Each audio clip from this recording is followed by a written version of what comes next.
Свободата на религия и вяра от гледна точка на православната традиция на църквата.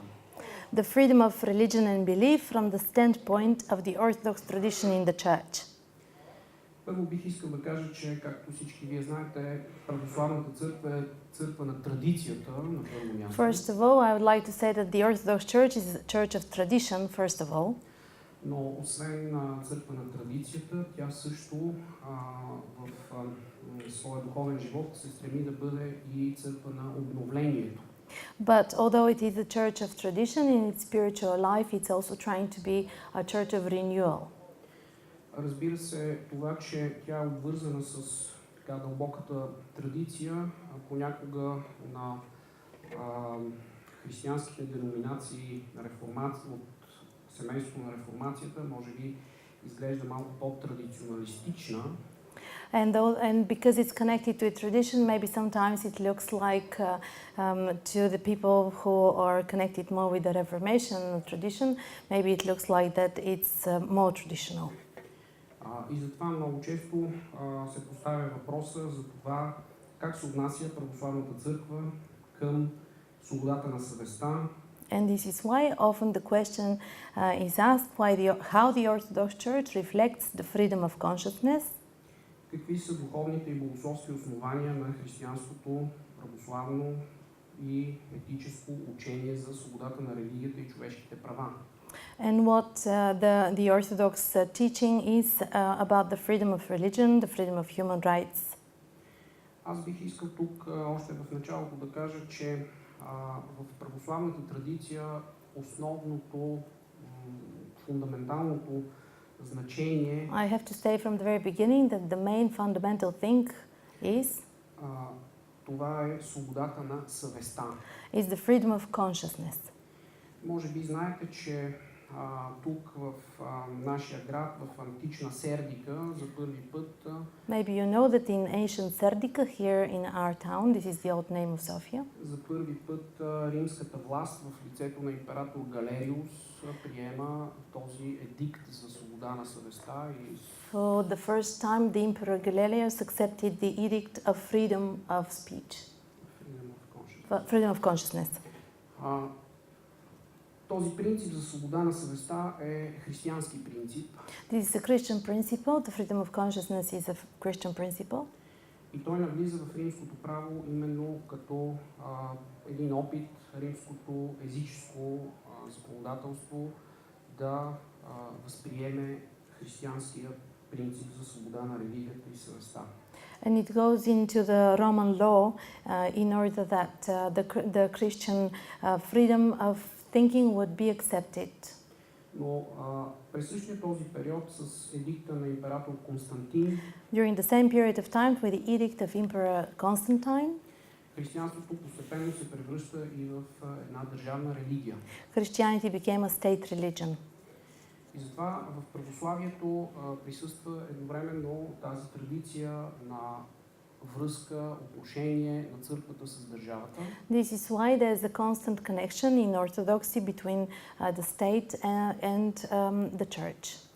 Но също така и духовната традиция за свобода на съвестта, but also the spiritual tradition of freedom of consciousness, която може би през византийския период по-силно присъства в монашеската духовност, в монашеското движение в православието. And this freedom of consciousness was more present in the monastic movement. Защото, както чухме и от предходния доклад, Because as we heard before, и в православната традиция съществува тази тенденция държавата да навлиза в сферата на свободата на религията. In the Orthodox tradition, there's also the tendency of the church interfering with the state. И затова още във времето на епохата на Вселенските събори, so during the time of the ecumenical councils, някои от водещите православни богослови, some of the leading Orthodox theologians, са се опитали да дефинират тази граница. Have tried to define the line. до която държавната власт може да се намесва в сферата на религията и How far state authority can mix together and how far it can interfere with the church affairs. Разбира се, от гледна точка на доктрината на православието, According to the doctrine of Orthodoxy, има това разбиране, че държавната власт е властта на кесаря, the understanding is there that the power of the state is the power of the Kesar. но в историята и в практиката много често But in history and in practice, very often, тази държавна власт се опитвала да оформя и сферата на църковното this изповедание. state power has tried to form also the belief of the particular Orthodox church or church around. Това, на което аз бих искал да акцентирам, е свързано преди всичко с българската православна What I would църква. like to put the accent on is directly connected with the Bulgarian Orthodox Church.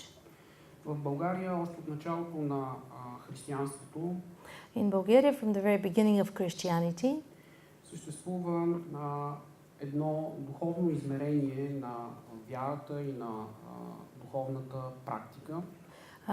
there is... може само да повториш пак?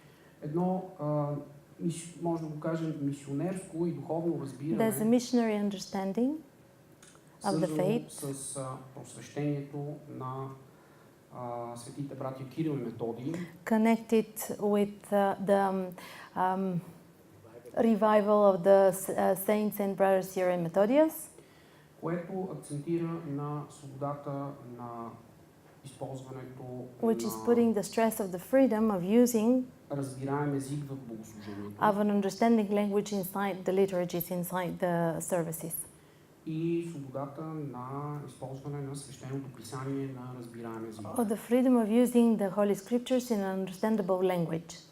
Може да се каже, че още от 9 век, от времето We can say that from the 9th century, from the time of the medieval period, в българската православна in the традиция Bulgarian Orthodox tradition, тези принципи са били много силно застъпени. these principles have been very strongly, there has been a strong stress on them.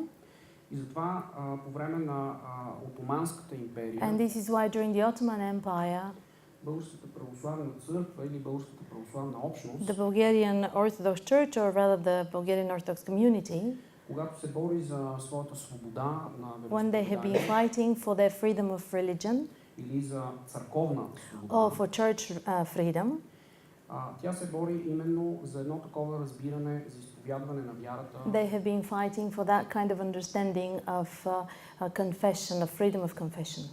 което е свързано с общността на вярващите. And this is connected with the community of believers.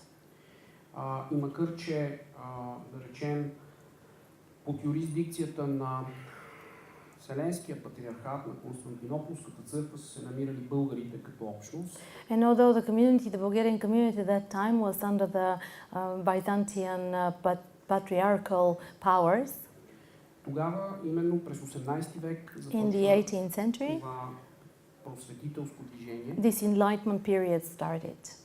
Тогава именно българската православна църковна общност And during this time, the Bulgarian Orthodox community, може да се каже, че възприема тези модерни просвещенски we can say принципи, that they accepted those modern enlightenment principles, които едновременно, разбира се, са християнски, новозаветни, which were Christian, they were New Testament principles, но са осмислени за първи път в този именно модерен европейски контекст. but they were through for the very first time in this then contemporary modern context. Това обстоятелство от историята има много важно значение This circumstance taken from history has very big importance за българската православна църква, for the Bulgarian Orthodox Church, защото през този период тя не може да се опира на държавна власт. because during this period of time the church could not rely on any state support. Не може също така да се опре и на официалната канонична църковна It couldn't even институция. have any support from the canonical official institution.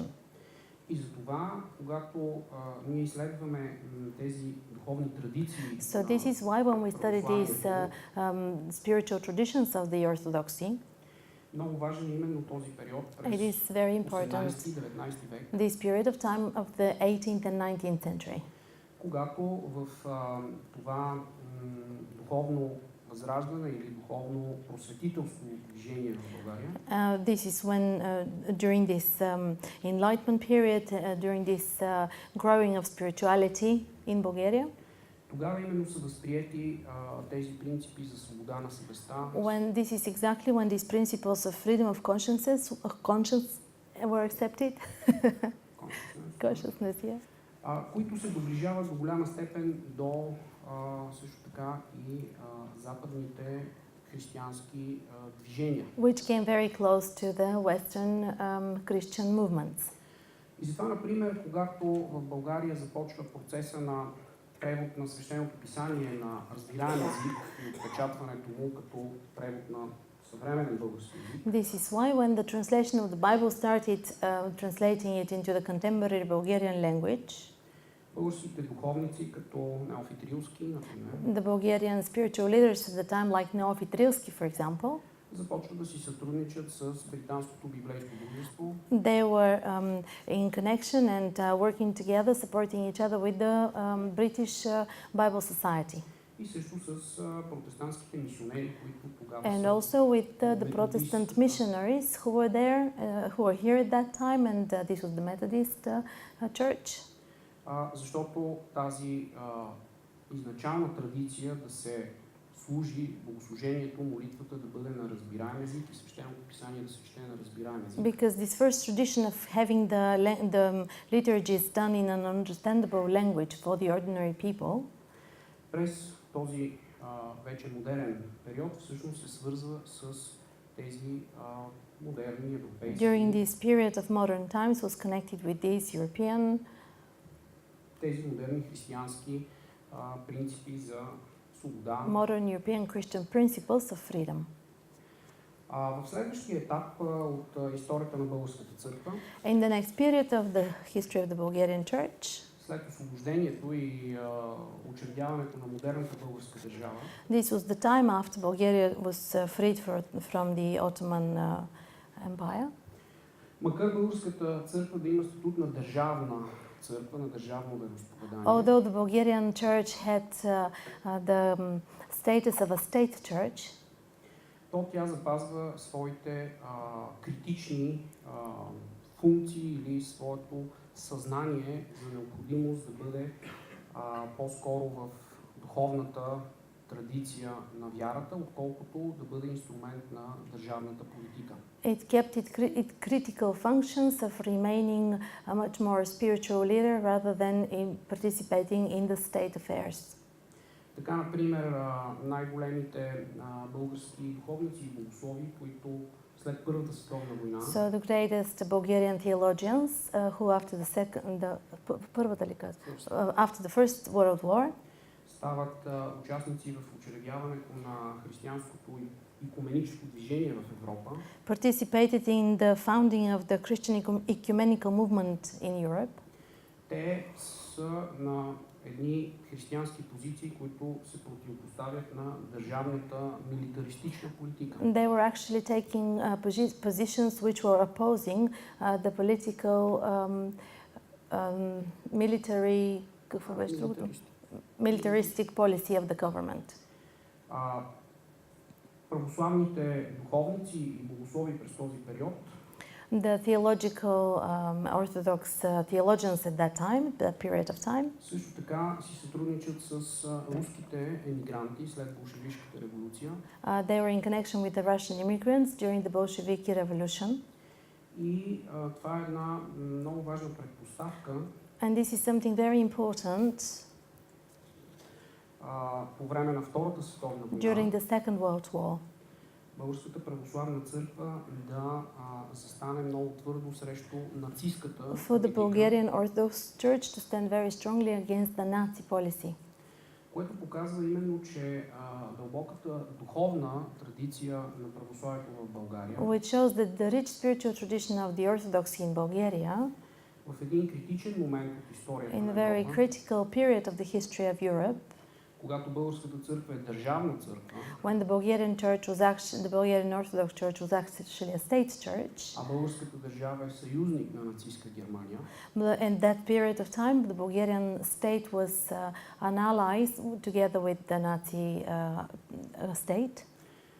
водещите български духовници и митрополити The leading Bulgarian Orthodox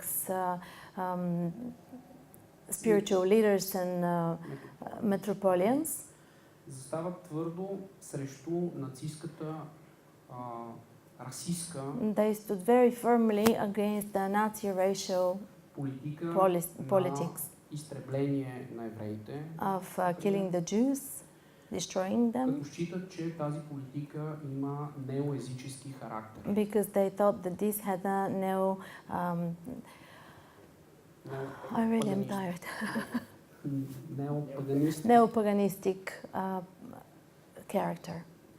В този период всъщност ние виждаме, че In this period we see че при критични исторически моменти, that when there are critical times, тогава, когато православната църква трябва да изяви своята истинска традиция, легитимност, when the Orthodox Church had to give its legitimacy and goals, когато тя трябва да издигне своя глас when it had to raise a voice срещу несправедливостта, against injustice, срещу лъжата, against the lie, срещу идеологиите, against ideologies се опитват да which were trying to изместват или заместват християнската move вяра. away the Christian faith. Тогава православната църква намира именно духовни сили Then the Orthodox Church found spiritual strength да разкрие своето учение, своето разбиране за свободата на to съвестта, expose its teaching about freedom of consciousness and за freedom of religion belief, правото на друговерците, правото for на the right of the other да запазят не само своя живот, to keep not just their life, но и свободата да бъдат такива каквито са. but to keep their freedom to be who they are. Всъщност през 20 век, Actually, during the 20th century, през този период на борба срещу тази политика на нацизма, during this period of the Nazi period, Българската православна църква е извършила едно от най-важните, съществените действия, but the Bulgarian Orthodox Church had one of the most important actions that it took, които са се превърнали вече в една, може да се каже, една традиция в областта на нейното изповедание, свързано с свободата на религията и свободата на съвестта. we have to say that the Orthodox Church took the right stand in promoting the freedom of consciousness and the freedom of religion. За съжаление, след Втората световна война, при появата на нацизма, Unfortunately, after the Second World War, when the Nazi policies came, всъщност след края на Втората световна actually война, after the end of the Second World War, с появата на сталинизма, на сталинистката политика в Източна Европа, with the appearance of a Stalinist policy in Europe, politics in Europe, тези църковни лидери в България those church leaders in Bulgaria са били подложени на една репресия. were put under very serious repression.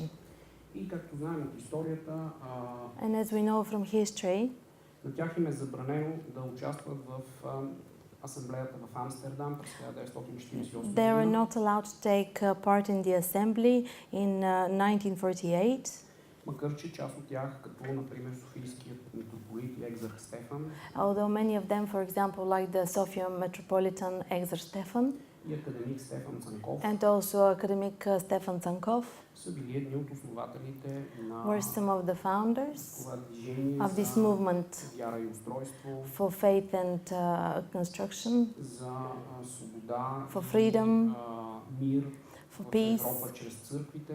through the churches. Комунистическия режим, всъщност, който така е свързан с желязната завеса в Европа, The communist regime, which is actually connected with the Iron Curtain in Europe, предотвратява възможността в България това християнско движение Цялото изречение. Пак. предотвратява възможността това християнско движение за човешки права Is preventing the movement of human rights да се развие и да продължи to develop своята and to връзка continue the connection с другите европейски църкви. with other европейски European държави. churches and European countries. И затова в края на тоталитарния период, So at the end of the totalitarian period, в началото на демократичните промени в in България, the beginning of the и democratic Европа, changes in Bulgaria and also in Eastern Europe, както и Лъчо посочи, as Lajo has also said, изключително важно беше християнската църква и особено православната църква, it has been extremely important for the Christian church and especially the Orthodox church, която според новата конституция вече не е държавна which църква. according to the new constitution is no longer a state church. Тя е традиционно изповедание, It is a traditional confession, но е отделена от държавата. but it като is separated религиозна from the институция. state as a religious institution.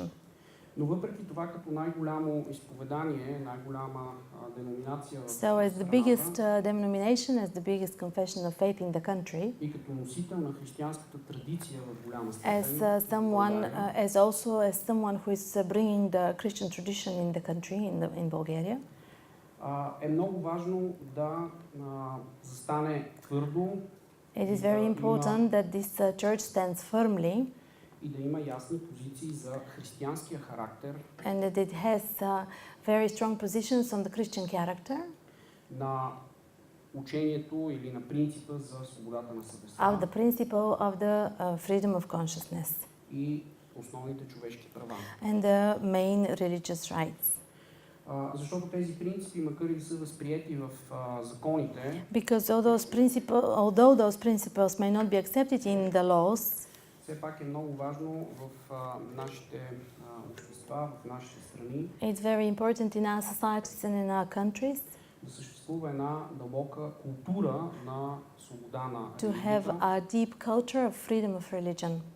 И тази култура може да бъде свързана именно с християнското разбиране за достоинството And на човека. this culture can be connected with the Christian understanding about the dignity of the man, of the person.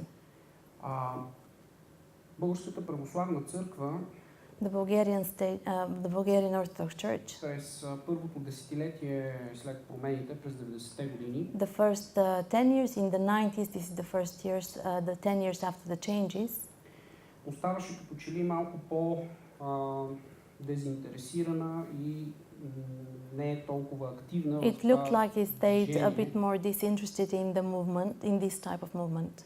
Макар че, разбира се, по времето на комунизма тя е представлявала една духовна опозиция Although на during the режима. period of the communism, it was in opposition with the regime.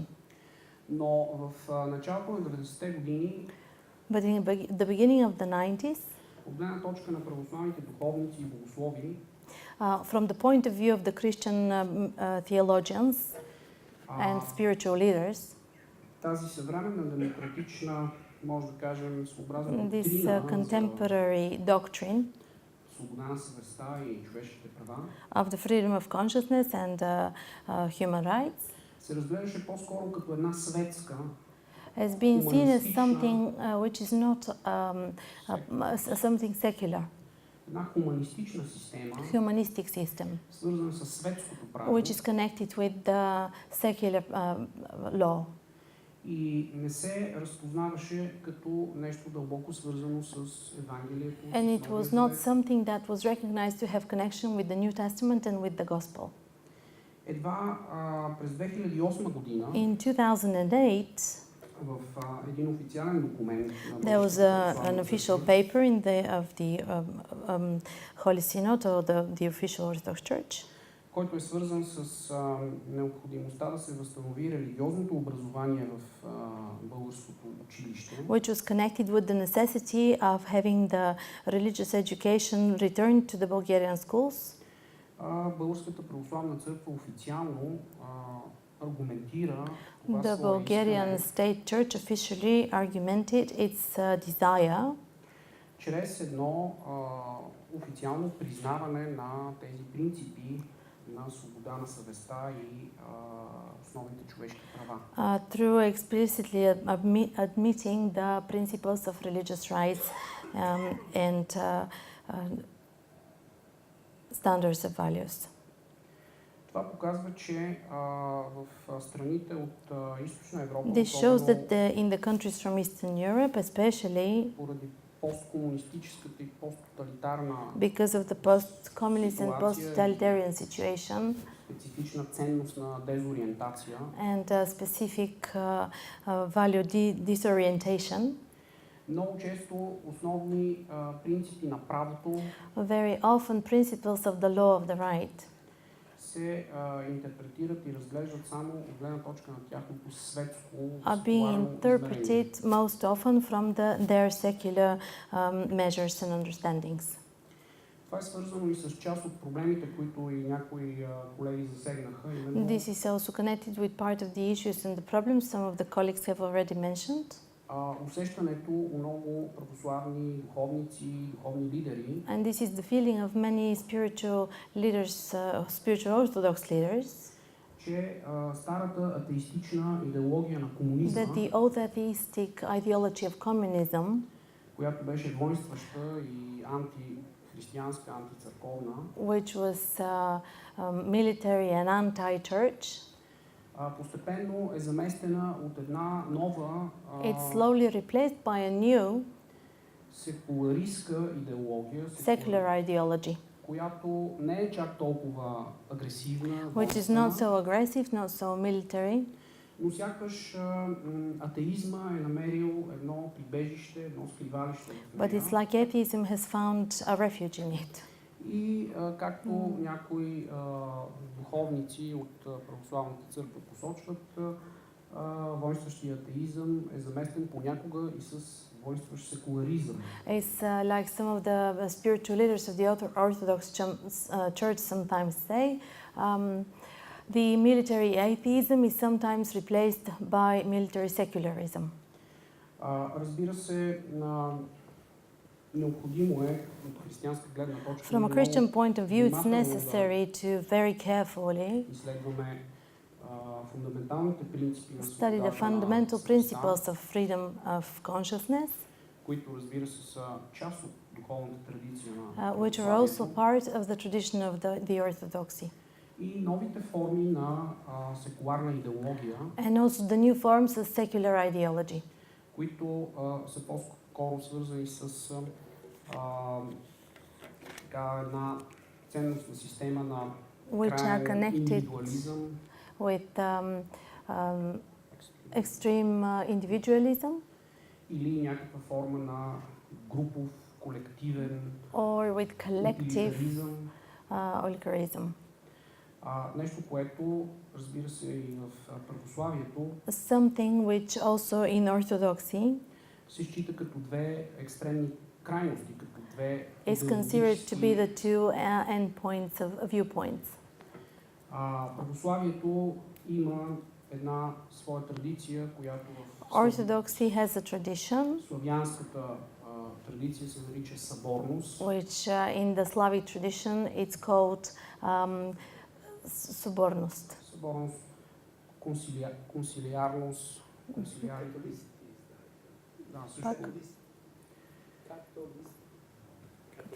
католицити, но в православния смисъл в това понятие се обединяват както вселенското универсално измерение. But in the Orthodoxy, the universal understanding of this is combined с социалното или общностното, with the social or with the collective, разбиране за свобода на личността, the communal understanding of the freedom of the person, и едновременно свобода на общността, and also the freedom of the community. Много православни богослови в днешно време са на мнение, че именно тази традиция на съборност, many Orthodox theologians are convinced that this type of theology of collectiveness следва да бъде използвана за отстояване на християнското разбиране за свободата на needs to be used for standing for the freedom of the individual, и едновременно свободата на църковната общност, and also the freedom of the church community, без да се изпада в крайностите на колективизма without going into the extremes of collectivism и крайностите на индивидуализма. and the extremes of individualism. И в това всеобщо християнско разбиране за единство в And in this многообразието, understanding of in this Christian understanding of unity in diversity, може да се разкрие и православното разбиране за духовната свобода the на Orthodox отделната личност understanding of the freedom of the individual person can be understood, и общността, църковната общност, общността от вярващи. and also the church community, the community of believers. Тоест не толкова старата византийска традиция за So it's not so much the old Byzantine tradition about за цезаропапизъм или the Caesars or the Caesarism or the Papism, автентичната духовна традиция на but православието, the authentic tradition of the Orthodoxy, която остава критична и спрямо държавната which политика. remains critical to the state politics often also.